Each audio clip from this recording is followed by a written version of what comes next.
मेरे बगल आप ये फोटो देख रहे हैं जिसमें केएल राहुल है। वो केएल राहुल जो अंडररेटेड प्लेयर है। और मैं केएल राहुल की बात करता हूं, जो बात जेन्युइन होती है भाई वो बात मैं केएल राहुल की करता हूं। और ऐसे में ट्रिस्टन स्टब्स जो साउथ अफ्रीका के खिलाड़ी हैं, जब दिल्ली मैच जीत जाती है तो उनसे पूछा गया कि क्या आप प्रेशर फील कर रहे थे, तो स्टब्स कहते हैं कि मुझे प्रेशर बिल्कुल नहीं था, क्योंकि जितना प्रेशर था वो केएल राहुल अपने ऊपर लेकर खेल रहे थे। उन्होंने केएल राहुल के स्ट्राइक रेट की भी प्रशंसा की है। वो स्ट्राइक रेट जिसको लेकर के केएल राहुल लगातार ट्रोल हुए हैं, वही स्ट्राइक रेट अब केएल राहुल की प्रशंसा करवा रहा है। जब दिल्ली जीतती है उस मैच में आरसीबी के खिलाफ केएल राहुल जो है 93 रन की नॉक खेलते हैं। 93 रन की वो पारी होती है और उस दौरान जो उनका स्ट्राइक रेट होता है वो 175 का होता है। 175 के स्ट्राइक रेट से जो है केएल राहुल पारी खेलते हैं। और केएल राहुल 3 मैच खेले हैं, तीनों मैच में उनका स्ट्राइक रेट शानदार रहा है। पहले मैच में जब वो खेलते थे, टीम का दूसरा और उनका पहला मैच था, उसमें वो 5 गेंद पर 15 रन बनाते हैं, उसमें 300 का स्ट्राइक रेट होता है।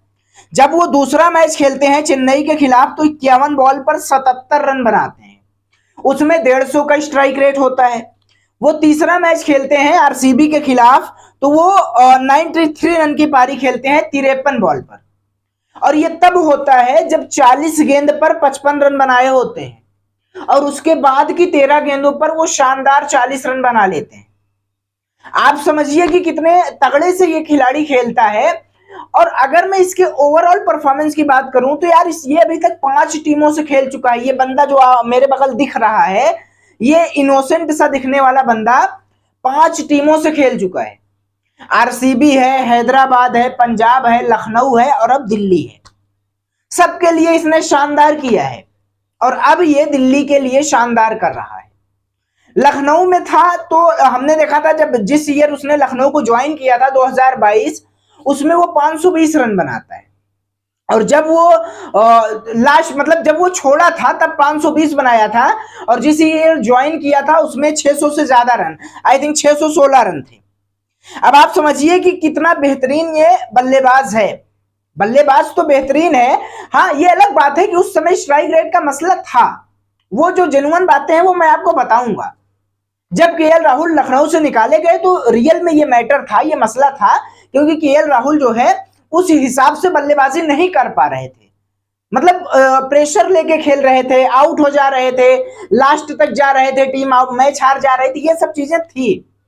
लेकिन अब केएल राहुल ने अपने में सुधार किया है और बल्लेबाजी शानदार कर रहे हैं। और दिल्ली लगातार चौथी जीत दर्ज कर लेती है और अब दिल्ली पॉइंट्स टेबल में दूसरे स्थान पर आ जाती है। स्टब्स शानदार खेलते हैं, 30 रन से ज्यादा वो बनाते हैं। और उन्होंने कहा कि सारा का सारा प्रेशर जो है वो राहुल लेकर के खेल रहे थे और राहुल बेहतरीन खेल रहे थे, इसलिए मेरे ऊपर दबाव नहीं आया। केएल राहुल की पारी कमाल की होती है। हालांकि कुछ कंट्रोवर्शियल चीजें भी हुई जिसको मैं बताऊंगा आप लोगों को नेक्स्ट वीडियो में, और इसलिए मैं कह रहा हूं कि मेरे इस चैनल को आप सब्सक्राइब कर लीजिएगा। केएल राहुल शानदार खिलाड़ी है। जब उसका दौर खराब था तो भी हमने आपको बताया कि यार वो सच में वो ऐसी स्थिति थी जब लखनऊ के खिलाफ कोई भी फ्रेंचाइजी होती तो वो यही करती। लेकिन अब उसने ऐसा सुधार किया और उसने हर चीजों का बदला लेना शुरू कर दिया। और जब वो सेलिब्रेशन करता है तो दिखाई देता है। वो अपने होम ग्राउंड पर खेल रहा था बेंगलुरु का और उसमें उसने शानदार कर दिया। अगर आप केएल राहुल या आईपीएल के फैंस हैं तो मेरे इस चैनल को आप सब्सक्राइब कर लीजिएगा। कमेंट बॉक्स में बताइएगा कि राहुल की पारी कैसी लगी आपको।